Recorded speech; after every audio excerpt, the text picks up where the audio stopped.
শুক্রবার যথাযোগ্য মর্যাদায় রাজ্যেও উদযাপিত হয় ৭৯তম স্বাধীনতা দিবস। এই উপলক্ষে রাজ্যভিত্তিক অনুষ্ঠানের আয়োজন করা হয় আগরতলার আসাম রাইফেলস ময়দানে। এদিন সকাল ৯টা ১০ মিনিটে জাতীয় পতাকা উত্তোলন করেন মুখ্যমন্ত্রী ডক্টর মানিক সাহা। এরপরেই মার্চ পাস্ট এ অংশগ্রহণ করেন মুখ্যমন্ত্রী। মার্চ পাস্টের পর কুচকাওয়াজের অভিবাদন গ্রহণ করেন মুখ্যমন্ত্রী ডক্টর মানিক সাহা।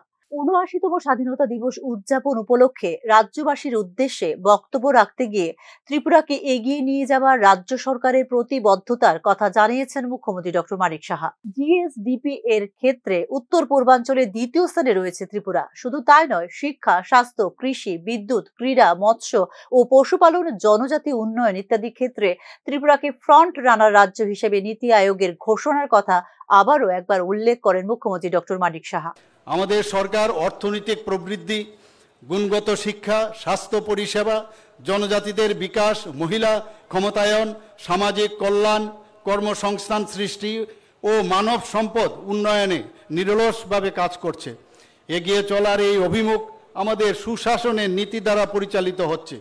ত্রিপুরাকে উজ্জ্বল ভবিষ্যতের দিকে এগিয়ে নিয়ে যেতে বর্তমান রাজ্য সরকার প্রতিটি ক্ষেত্রে যেসব পদক্ষেপ নিয়েছে এবং কর্মসূচি রূপায়ণ করছে তার বিশেষ কিছু আমি এখানে উল্লেখ করছি। 2023-24 অর্থবছরে রাজ্যের গ্রস স্টেট ডোমেস্টিক প্রোডাক্ট 12.46% বৃদ্ধির ফলে উল্লেখযোগ্য অর্থনৈতিক উন্নতি ঘটেছে। এর ফলে জিএসডিপির ক্ষেত্রে ত্রিপুরা উত্তর পূর্বাঞ্চলের রাজ্যগুলির মধ্যে দ্বিতীয় স্থানে রয়েছে। নীতি আয়োগের প্রকাশিত সূচকে সারা দেশের মধ্যে ফ্রন্ট রানার রাজ্য হিসাবে উন্নীত হয়েছে। ত্রিপুরার অর্থনীতি মূলত কৃষিভিত্তিক, যা রাজ্যের জিএসডিপিতে 36%-এরও বেশি অবদান রয়েছে। 2047 সালের মধ্যে বিকশিত ত্রিপুরা গড়ে তোলার লক্ষ্যে রাজ্য সরকারের প্রতিবদ্ধতার কথাও এদিন জানিয়েছেন মুখ্যমন্ত্রী ডক্টর মানিক সাহা। 2047 সালের মধ্যে রাজ্যের জনগণ সামগ্রিক উন্নয়নের লক্ষ্যে এবং বিকশিত ভারত গড়ার লক্ষ্যে ত্রিপুরা এগিয়ে চলছে। সকলের সমবেত উদ্যোগ এবং আন্তরিক অংশগ্রহণের মাধ্যমে মাননীয় প্রধানমন্ত্রী শ্রী নরেন্দ্র মোদীজির স্বপ্ন পূরণে আমরা সকলে এগিয়ে আসি।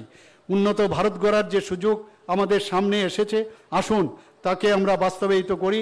ভবিষ্যতের দিকে তাকিয়ে আমরা আমাদের পরবর্তী প্রজন্মকে সুন্দর সমৃদ্ধশালী করে তুলি। ৭৯তম স্বাধীনতা দিবস উপলক্ষে নিজ নিজ কর্মক্ষেত্রে উল্লেখযোগ্য ভূমিকা পালনকারী পুলিশ কর্মীদের সম্মাননা প্রদান করেন মুখ্যমন্ত্রী ডক্টর মানিক সাহা। এরপরে বিভিন্ন স্কুলের ছাত্রছাত্রীদের দ্বারা ভারতীয় শীর্ষক সাংস্কৃতিক অনুষ্ঠান প্রস্তুত করা হয় আসাম রাইফেলস ময়দানে।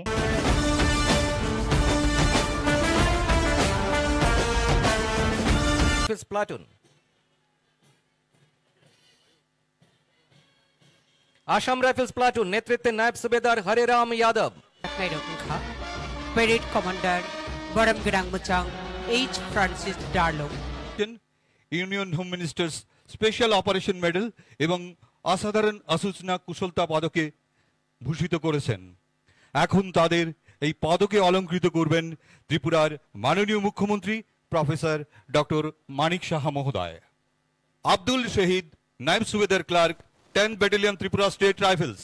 জনগণের মধ্যে জাতীয় চেতনা, দেশপ্রেম এবং ঐক্যবদ্ধতার বোধ জাগ্রত করার উদ্দেশ্যে ৭৯তম স্বাধীনতা দিবস পালনের এই অনুষ্ঠান এদিন আয়োজিত হয় সার্থকভাবেই। স্বাধীনতা অর্জনের ইতিহাস স্মরণ করার পাশাপাশি দেশপ্রেমের বোধ জাগানো, জাতীয় ঐক্য ও সংহতি বৃদ্ধির উপরে এদিন গুরুত্ব আরোপ করেছেন মুখ্যমন্ত্রী ডক্টর মানিক সাহা। উন্নয়নের জন্য অনুপ্রেরণা, শহীদদের প্রতি কৃতজ্ঞতা প্রকাশ, পাশাপাশি গত 1 বছরে কর্মক্ষেত্রে রাজ্য সরকারের সাফল্যের বিভিন্ন দিকগুলিও এদিন তুলে ধরেন মুখ্যমন্ত্রী doctor Manik Saha. Bureau report, news নাও।